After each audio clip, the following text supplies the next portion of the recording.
ramener de savoir autour de son propre corps va pouvoir faire émerger du pluriel. La touche était vraiment cette moyen d'explorer le mouvement.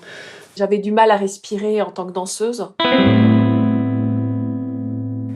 Portrait croisé autour des pratiques somatiques est un podcast qui vous propose de découvrir 3 chorégraphes. 3 femmes qui ont développé une danse teintée de techniques somatiques. Julie Nioche, Lisa Doller et Myriam Gourfink ont fait le choix de nourrir leur travail grâce aux techniques somatiques. Elles nous expliquent pourquoi. Elles vous invitent à comprendre en quoi ces techniques modifient leur conception du corps, pourquoi elles ont ressenti la nécessité d'expérimenter pleinement ces techniques et quelles sont les problématiques qu'elles développent en s'appuyant sur ces pratiques.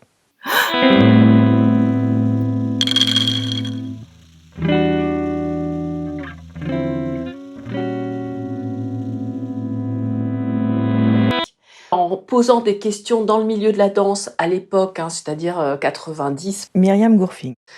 sur comment respirer quand on danse. Bien souvent, j'avais pas de réponse et j'avais des réponses.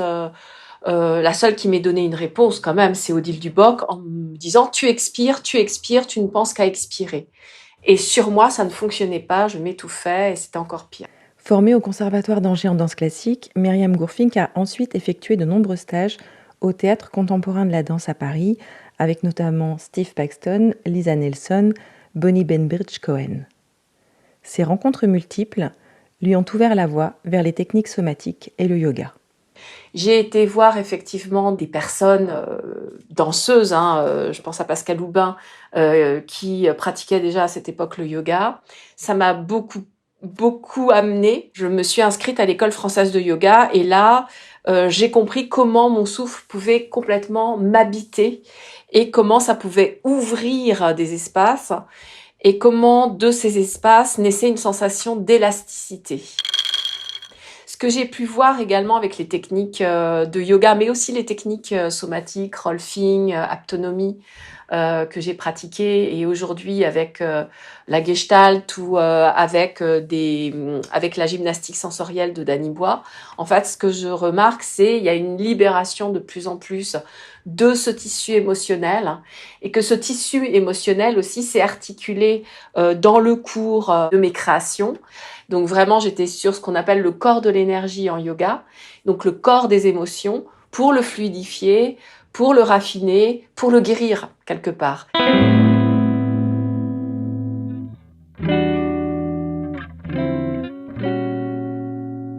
Et c'est le vocabulaire en fait, intuitif, qui va guider la séance.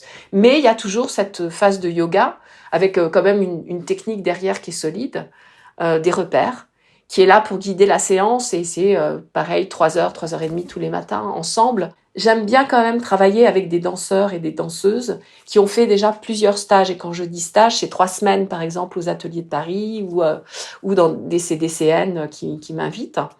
Donc effectivement, c'est comme ça aujourd'hui que je fais des rencontres, et ce qui se passe aussi, c'est de laisser la parole aux danseuses qui ont vécu tout le cheminement depuis 2005 ou depuis 1999 pour certaines, aussi transmettre, que ça soit pas une seule voix qui transmette. Voilà, c'est très important. Prochainement, sur le site de la compagnie sera rediffusé le solo Almasti, basé sur le corps de l'énergie et dédié à la puissance féminine. Personnellement, je pense que je suis arrivée à un endroit où la technique n'a plus trop d'importance, où elle est là de toute façon, elle m'a construite et elle est solide. Du coup, il y a beaucoup plus de liberté dans ce qui peut émerger, et que finalement, la façon dont je guide aujourd'hui les techniques yogiques est effectivement plus de l'ordre d'une stratégie, de l'ordre de comment induire une chose tout en laissant l'imaginaire de l'autre complètement ouvert. Ça, c'est très important pour moi. Du coup, je pense que si elles sont pas toutes au même niveau, ça n'est plus très grave pour moi. De fil en aiguille aussi, ce qui est arrivé dans la pratique de yoga, et c'est arrivé par le yoga, c'était de voir en yoga le corps du cosmos. Comment le dire autrement, c'est l'espace périphérique avec toutes ces données mathématiques, et toujours relié finalement. On le relie toujours par l'inspire ou par l'expire, on l'aspire à nous, en fait, vers l'espace interne. et que effectivement cette aspiration de l'espace périphérique vers l'espace interne produit des modifications. Hubert Dard parle de changement tonique, changement du fond tonique. C'est exactement ce qui se passe, c'est-à-dire qu'il y a des énergies du coup qui sont plus toniques ou moins toniques, et donc cette relation, c'est ce que le yoga veut dire, hein, c'est relation corps-esprit. Body-mind centering, pour moi, traduit parfaitement le sanskrit, et c'est exactement pour moi la traduction du mot yoga.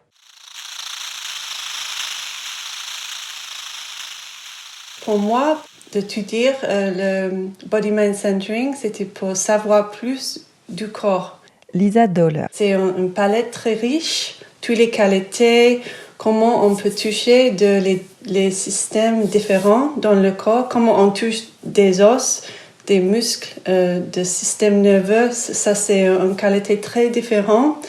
Et j'étais intéressée dans la palette très riche. Et je voulais savoir plus pour moi, comme danseuse, qu'est-ce qu'il y a dans le corps déjà. Et pour danser avec les autres. Dans Body Mind Centering, c'est un système d'études d'anatomie, physiologie, expérientielle, et aussi une focus sur le schéma de mouvement développemental. Lisa Doller s'est formée à la danse postmoderne en Angleterre. La danseuse Mary Prestige l'initie au contact improvisation et son intérêt croissant pour le toucher l'a conduit à se former en Body Mind Centering. Éducatrice en mouvement somatique de l'école de BMC depuis 2010, elle développe des projets, notamment à l'hôpital. Je travaille avec les bébés et les enfants qui ont des problèmes neurologiques, donc les problèmes de mouvement. Donc ça m'aide beaucoup de comprendre qu'est-ce que se passe dans les corps des autres aussi, oui. Je n'avais pas d'expérience dans les hôpitaux, pas du tout, mais c'était un projet de recherche dans le monde de santé et couture. Un jour par semaine pour 6 mois, un petit projet. Ça, c'est en 2006 et je suis toujours là. Je ne savais pas du tout qu'est-ce que je vais faire.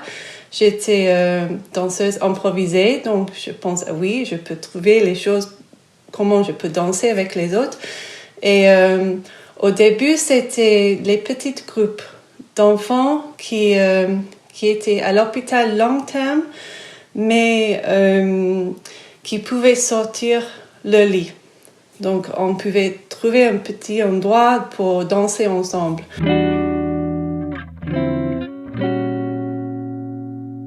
Normalement, en neurologie avec le touche, j'écoute le corps d'enfant, je suis l'enfant normalement, on trouvait les jeux, on passe 1 heure comme ça, danser ensemble, comme on joue.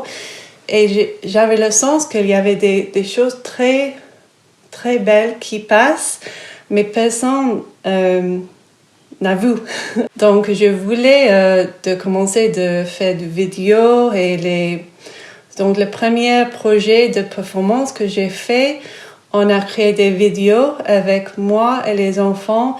Et après, les vidéos étaient projetées dans l'hôpital avec les danseuses et les musiciens. Donc, c'était toujours un projet de comment le travail avec les enfants enrichit mon pratique comme danseuse, interprète, chorégraphe aussi. Small Things Dance est un collectif que Lisa Doller a rejoint en 2003, dont elle est aujourd'hui la directrice artistique. Composé de 2 musiciens et de 3 danseuses, celui-ci développe des projets comme Elation, qui s'est déroulé pendant 2 ans, proposant des performances dans les chambres pour des enfants qui étaient dans l'impossibilité de quitter leur lit d'hôpital. Je pense que pour moi, l'éducation somatique, c'est un moyen pour travailler avec tout le monde. Et ça m'intéresse toujours avec la danse, comment je peux danser avec les gens qui ne sont pas danseuses ou qui pensent qu'ils ne sont pas danseuses. Tout le monde a toutes les qualités, tout le monde a tous les états dans le corps et les pratiques somatiques, c'est un moyen d'accéder à tout ça. Et ça m'intéresse beaucoup. J'ai commencé en tant que stagiaire chez Odile Duboc et puis ça s'est poursuivi avec d'autres chorégraphes. Julie Nioche. Et au bout de 5 ans de travail en tant que danseuse, très spécifiquement, et j'ai toujours aussi chorégraphié parce que la première pièce co-chorégraphiée, elle était avec Rachidou Ramdan en 96. Donc j'ai toujours eu ce travail et de chorégraphe et d'interprète en parallèle. Ça n'a jamais été une question. Et puis, au bout de 5 ans de ce travail-là, j'ai eu besoin de sortir de ce milieu-là pour avoir d'autres connaissances sur le corps. Et c'est pour ça que j'ai fait des études en ostéopathie et en psychologie pendant 4 ans, mais que j'ai arrêté pour privilégier les pratiques manuelles. Après sa formation au Conservatoire national supérieur de musique et de danse de Paris, Julie Nioche a créé notamment avec Isabelle Ginoux un collectif nommé M, qui a développé dès ses débuts des projets dans le secteur culturel et dans le milieu médico-social. Depuis l'arrêt des financements médicaux, en 2012, M s'est recentré sur la diffusion de projets artistiques, mais l'esprit reste le même. M, c'est Association d'individus en mouvement engagé. Construit en 2007, mais je crois que je travaille sur ce projet-là depuis bien longtemps en fait. Depuis le début de mes projets artistiques, qui sont tous entre évidemment la création artistique, et qui est très ancrée et très en lien avec une recherche autour des pratiques corporelles, dont les pratiques somatiques. Et puis la recherche autour de la notion d'image du corps, qui a été vraiment le point de départ pour moi. Et un désir de transmission, donc de partage de ces savoirs. Et puis un autre point qui est comment on l'ancre dans la société civile.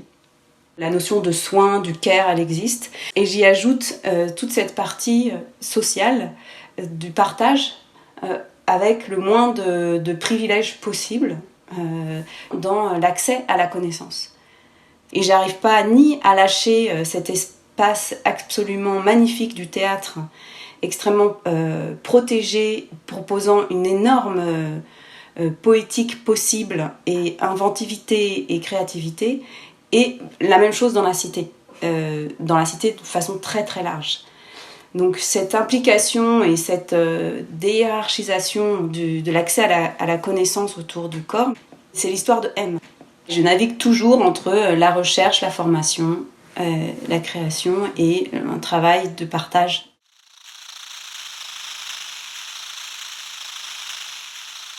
Moi j'étais passionnée d'anatomie. J'étais avec Odile Rouquet à l'époque au conservatoire et elle proposait aussi des cours de bâton, elle proposait d'autres pratiques en fait qui me fascinaient vraiment littéralement. Et puis j'ai eu aussi la chance effectivement d'avoir Peter Goss en tant qu'enseignant qui nous faisait des séances entières allongées au sol à être dans une perception de ses intérieurs. J'étais déjà dans le mélange d'un rapport à l'anatomie mais aussi à l'imaginaire et puis à la mise en mouvement et à la poétique. Et ça, c'est le point de départ, je pense, de ma fascination sur les différentes manières de construire son image du corps. Les gens avec qui je travaille, c'est des rencontres avec beaucoup d'intuition. Donc, il n'y a pas une demande d'être particulièrement connaisseur de pratiques somatiques. Les pratiques somatiques sont multiples. C'est une notion qui est mouvante aussi. Donc on n'est pas là dans un savoir complètement fixé. On peut y agir aujourd'hui avec des données effectivement politiques qui permettent de choisir aussi à qui on s'adresse, où on est quand on fait des pratiques somatiques, pour qui et dans quel but.